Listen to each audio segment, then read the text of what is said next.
As we get to this first week of Advent, it's one of my, to be honest, it's one of my favorite seasons. I know for me, when we get to the Advent season, typically we're coming right off of Thanksgiving, like we are this weekend. And for me, Advent always has a lot to do with like pre-Christmas time, right? Like that's the point of the season. But I know for me, like that kind of looked like more like the commercialized Christmas world, right?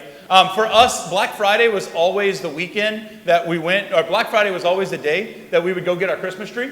And we would start the decorating process, right? Dad had to get the boxes out of the shed. Mom would start saying that these decorations aren't good enough. So Dad now had to go and drive to Michael's, and we had to go get some more. The lights on the tree, right? We start putting them together, and then those lights don't work, and we have to get more lights, but those lights do work, but I don't like those lights, so we got to get more lights, and then we figure out something to do with the other lights, all those kind of things. But like that Black Friday date was always the day that our house went from normal everyday house to then Christmas house, right? Trees up, garlands out, 3 trips to Lowe's or to Michael's or wherever else we had to go. Mom's making wreaths, and everybody's got to say how cute the wreaths are, even though we don't recognize the wreaths after 3 days of it being hung up on the door. The big thing, though, that was always part of our Christmas decorations, every year would make its appearance, was the Advent wreath. We put it on the main table, right? And Mom would start with this whole kind of like romantic idea of what was going to happen, that every day throughout Advent, our whole family, we were going to eat together. And when we got together to eat, we were going to first light the Advent wreath, and we were going to say grace and say one thing about that we were thankful for the day, or one thing that we wanted to pray for, one intention, whatever, right? She'd make up something every year. And this is what would happen. That first day we did it because she put it out, and she had to go buy new candles because every time she had the one little decrepit candle, then a medium candle, and then 2 brand new ones, right? The 2 brand new ones is because we completely forgot to light it after the first 2 weeks, right? Mom would get into this mode where somebody would come over to visit, she would try and look more Catholic than she was, so she would go light the other candles and try and like even them out, make sure we had the right spot, whatever. But this was something, this was one of the only things that made its way from church to home, and that was the Advent wreath. As a kid growing up, right, I would look at the Advent wreath as basically, it was my one time, it was like the countdown of when that threat didn't mean as much. What threat? I'm telling you right now, Santa's watching. Because I was definitely sitting in the pew talking too much, moving too much, bringing toy cars, throwing stuff at my sister, whatever. But what happened is I'm sitting in the back of the church, and I would look at the Advent wreath, and I would just be like, oh man, only 3 more weeks before I don't have to be good in church anymore, right? Oh, only 2 more weeks. Oh, we got to the pink one. That's the second to last week. It's great, right? Like that was always my approach to Advent, was that there's a countdown to Christmas. And that's all I wanted to get to. I just wanted to get to Christmas. Because if I could get to Christmas, if I could survive to get to Christmas, I'll get what I want, and then I could be a terror after that. It didn't matter, because Santa already passed and I tricked him, right? If this is where you are, you're a little sociopath like me, and we need to get you in counseling. But anyway, why we got some adults laughing? That's weird. Like anyway, so I say that though because even though there might be like, obviously, hopefully I'm exaggerating, but like the reason why we look at Advent is a season of counting down. Advent is meant to be a season that's transitory. Right? The whole purpose of it is to bring us from one place to another, right? And to just kind of get us there. Our world jumps the gun. Our world jumps the gun. The second that we hit Black Friday, right? The second that the Macy's Thanksgiving Day Parade is finished passing and Santa makes his appearance, it's shopping season and we're already in Christmas. And every TV show, every channel is playing all the movies, and they're doing all the things, and radio stations start playing the songs if they hadn't been since Halloween, right? But like everybody shifts into Christmas mode, when in reality, we in the church, we have this season that helps us to prepare. In fact, the readings today, both our first reading and our gospel today, talk about this need to prepare, this need to look forward. Because the reality is that in a month's time, right, maybe a little bit less than a month's time now, we're going to be getting into the Christmas season. Or we're going to be getting into the Christmas day. We're going to gather, and it's going to be beautiful, and our church is going to be decorated, and there's going to be family, and there's going to be Thanksgiving 2.0, right? Like all the stuff, like the menu might change a little bit, but the same people are getting together, and that might be good, and that might be a terror for you. I don't know. But like whatever we find ourselves that during this season, there is a countdown that takes place. How are you approaching this Advent season? What are you preparing for? I think the way we answer that question is going to dictate how impactful Advent is. What is it that you are preparing for when we say we are preparing for Christmas? Because we can prepare for Christmas in one way, where it is Thanksgiving 2.0. And if you hosted Thanksgiving, you know what I mean. That we got to make sure all the plates are together, and we got to make sure everybody brings the food they're supposed to bring, and we got to make sure that one aunt brings drinks because she can't cook, and that's all we're going to trust her with, right? And we got to make sure that this person's going to bring this, and this person's going to bring this. But if they don't bring that, we need to make sure we have a backup in place in the closet somewhere, right? We need to make sure that everybody's happy and everybody's full and everybody got everything they need. And then we need to make sure that those people get the heck out of my house because I want to make gumbo with the turkey, with the leftover turkey. It could be Thanksgiving 2.0. And if Christmas is Thanksgiving 2.0, if it is an event, if it's something that we have to prepare for, that we survive, and we get through, then don't be surprised when it becomes one of many events. Because this month is whenever everything starts to rev up. Because if we look at Christmas as an event, right? If Thanksgiving has been one event, well, then shopping season has already started. So you've probably been on Amazon. You probably went to the store. You might have done the sharpen your elbows and start fighting with people at Walmart for Black Friday, right? Whenever we go through an event, we go through these other events. And then what's going to happen is school's going to end. Y'all guys are counting down right now, right? Like school's going to end. And then when school ends, I got to figure out something to do with my grandkids and my kids or whatever, right? Well, we're going to move through that. We're going to survive Christmas. We're going to survive New Year's.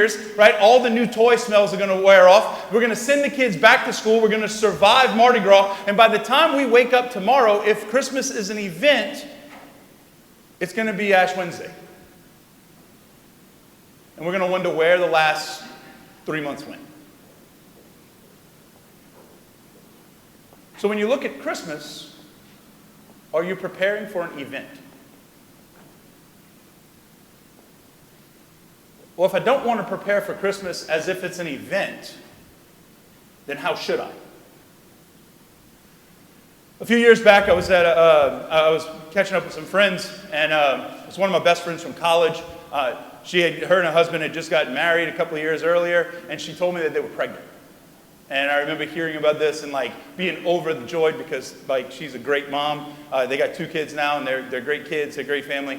But I remember talking to her, and she's going through the pregnancy stuff, and she's counting down to when they're going to deliver the baby and all this kind of stuff. And I'm talking to her about it, and I said, "So how are you doing?" And her first thing was "I'm counting down to my life never being the same." I said, "What you mean?" She says, "Everything about my life is about to change. Everything about me and my husband's life is about to change. Our schedule is going to be completely dependent on another. It's going to change. Our purpose of what we spend our money on, what we do, it's going to change. The friends that we have are probably going to start to mold and change to our kids' friends' parents. Teams that our kids are on, that's the people that we're going to, everything in our life is about to change." She's like, "My house will never be clean again." I'm like, "Yep," right? Got to wake up in the middle of the night to change a diaper or to feed the baby or to whatever it is, right? But she said, everything, and I remember it was such a powerful moment where she said, "Everything in my life is about to change." And I can't think of a better image for Advent. There's a difference between the event planning for an event, surviving an event, getting through an event of Christmas, a dinner, a couple of presents, those kind of things. And what my friend was going through is that she wasn't preparing for an event of her baby. She was preparing for a person that was going to come into her life and was going to change everything. When we plan for an event, we plan for something that's temporary. We plan for something that we're going to get through. We plan for something that might be fun, but it's for a time and then it's over. When we plan for a person entering into our life, when we plan for a person, we plan for a change. We plan for something that's bigger. We plan for something that's permanent. We plan for something that's all-encompassing. So when we approach Advent, we're not supposed to approach Advent as if it's just counting down to an event, that it's just counting down to Christmas morning, that it's just counting down to this dinner, or to Thanksgiving 2.0, or to exchanging gifts. It's not supposed to be about an event only. But when we plan through Advent, when we're preparing through Advent, we're preparing for a person. So what our gospel today talks about is stay awake. Your Lord is coming. Stay awake. Be prepared. Prepare a place for Him in your life, right? What does it look like to prepare a place for God in my life over the next month? It doesn't look like 30 Days of Christmas on whatever TV show, station, movie, whatever, right? It doesn't look like the top Christmas songs that you've already heard and the handful of good ones and the terrible ones like Santa Baby and that stupid Mariah Carey song. Let my opinions be known tonight, by the way. But planning for a person is all-encompassing. Now, I think there's a distinct thing that I want to make sure that I harp on and I want to make sure I name very, very clearly tonight. Because I know I harp on relationship with God a lot, and we talk about how do I have a relationship with God, and how do I continue to have a relationship with God. I want to be very, very clear. Having a relationship with God is calling God on a promise that He has made. Where we cash in a promise that God has made to us. So often, and this is from meeting with people, this is in my own life, this is from family, right? So often when we hit a hardship, what happens is that we want to say, God, here, you take it. Right now, it might be Thanksgiving was a couple of days ago, right? There may have been some good conversations and some fun conversations. There might have also been some contentious experiences. And at the end of it, we're like, okay, I don't know what to do with this. Uncle so-and-so, aunt so-and-so, mama, daddy, whatever, right? Where like there was some issues. And we can get overwhelmed with stuff and we can just be like, God, you know what? I can't handle it. You take it. Christmas is coming up, right? You're starting to look at shopping. You're starting to do those kind of things. My credit card bill hasn't come in yet. Thank God. Why? Because God, I don't know how I'm going to pay for all this. You take it. My kids have expectations of what they want. My family has expectations of what I'm supposed to give. We have all these kind of like subtle passive-aggressive expectations that are put on people. I don't know what to do with that. God, you take it. That move of God, you take it, is not Christian. That move of God, here, you take it. The struggle that I'm dealing with, God, you take it. That's not a Christian concept. I want a personal crusade of burning every sign that says let go and let God that has ever existed, because it's not Christian. That might seem extreme, but there's a reason. The words that we sung this evening as we came in for Mass is what? O come, O come. Let me say it again. What's the song? O come, O come. Emmanuel. What does Emmanuel mean? It means God with us. O come, Emmanuel. It's a promise from the Old Testament that we hear where God says, I will be with my people. The promise of Advent is us crying out to God, O come, Emmanuel. O come, God. O come, the one who has said, you will be with us. You will step down to be with us. It's the exact opposite move of God here. You take it. It's O come, Emmanuel. God, come and be with me here, right now. Come and be with me in my struggles. Come and be with me when I'm overwhelmed. Come and be with me whenever I'm struggling. Come and be with me whenever I'm hurting. Come and be with me whenever I'm scared. The promise of Advent is not that we have a distant God who we have to just present stuff to and hope that He takes care of it. But our promise of Advent is that God is coming. Be awake, be aware, be ready. O come, Emmanuel. O come, God with us.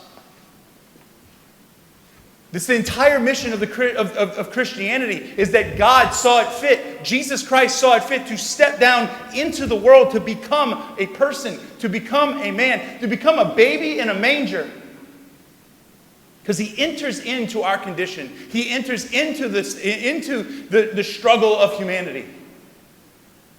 We see it throughout his entire public ministry. He goes to the woman caught in adultery. He goes to the man who's blind. He goes to the person who is lame. He goes to the person who can't hear. He goes to the person who is struggling. He goes to the person who is possessed. He goes to those who are unclean, right? The lepers. He goes to all of these people. Why? Because he wants to show that there is a fulfillment of this promise of, O come, Emmanuel, O come and come, God be with me here. He comes to those, Mary and Martha, who are weeping at the death of their brother Lazarus, and he's there with them, weeping as well. Wherever we find ourselves in the course of this Advent season, whether we are at the highest of highs or the lowest of lows, whether we are excited and can't help but listen to jingle bells and start crying, or if we are struggling because this year Christmas is going to have an empty chair that we're sad that is empty for the first time. The promise is still the same. O come, Emmanuel. O come, God be with me. We don't plan for an event when we prepare through Advent. We prepare for a God who wants to be with you. We prepare for a God who will there's no limit to how far he'll go to remain with you. That's Christian. That's what we celebrate in this season. It's that God is in love with you and wants to be with you. He's not distant. He's coming. As we celebrate Mass today, the beautiful thing is every Mass we celebrate, there's a mini Advent. There's a taste of Advent. Because the same God who has this entire season and is going to become body, blood, soul, and divinity, Jesus Christ in his mother's womb, that's going to be born into the world on Christmas morning, is the same God, body, blood, soul, and divinity, that is present in the Eucharist and gives himself to us today. So how is it that we prepare?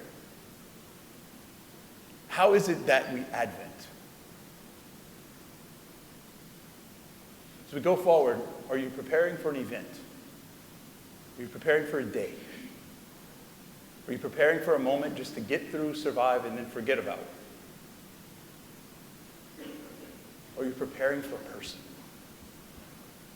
And calling God on the promise that he made of Emmanuel. O come, Emmanuel. O come, God, and be with me. That's what we sing. That's what we proclaim. And tonight as we come to Mass, we call God on his promise. And we repeat those words to him. O come, God be with me.